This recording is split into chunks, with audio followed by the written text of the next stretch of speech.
परम चेतन ईश्वर जीव से इस मामले में समान है। ईश्वर तथा जीव दोनों की चेतनाएं दिव्य है। यह चेतना पदार्थ के संयोग से उत्पन्न नहीं होती है, ऐसा सोचना भ्रांति मूलक है। यह चेतना भौतिक परिस्थितियों के आवरण के कारण विकृत रूप से प्रतिबिंबित हो सकती है। जिस प्रकार रंगीन कांच से परावर्तित प्रकाश उसी रंग का प्रतीत होता है, परंतु ईश्वर की चेतना भौतिकता से प्रभावित नहीं होती है।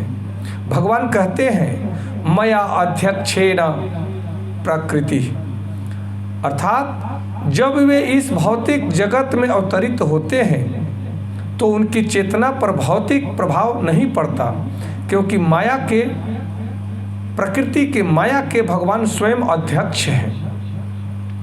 यदि वे इस तरह प्रभावित होते तो दिव्य विषयों के संबंध में उस तरह से बोलने के अधिकारी नहीं हो पाते। जैसा कि भागवत गीता में भगवान ने कहा है, भौतिक कल्मश ग्रस्त चेतना से मुक्त हुए बिना कोई भी दिव्य जगत के विषय में कुछ भी नहीं कर सकता। इसलिए भगवान भौतिक दृष्टि से हर कल्मश से मुक्त है और दूषित नहीं है, परंतु हमारी चेतना अभी भी भौतिक कल्मश से दूषित है।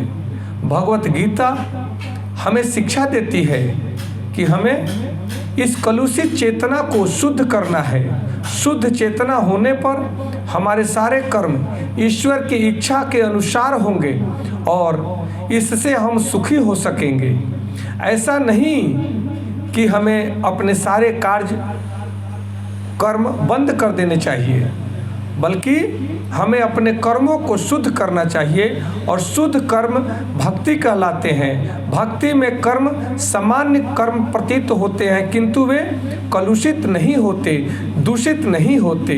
एक अज्ञानी व्यक्ति भक्त को सामान्य व्यक्ति की भांति कर्म करते देख सकता है, परंतु ऐसा मूर्ख यह नहीं समझता कि भक्त या भगवान के कर्म अशुद्ध चेतना या पदार्थ से कलुषित नहीं होते, वे त्रिगुणातीत होते हैं। जो भी हो, हमें यह जान लेना चाहिए कि अभी हमारी चेतना दूषित है, जिसे श्रीमद् भागवत जैसे महान ग्रंथ को अध्ययन करके हमें अपने आप को मुक्त करना है, अपने बुद्धि को शुद्ध करना है, अपने कर्मों को शुद्ध करना है।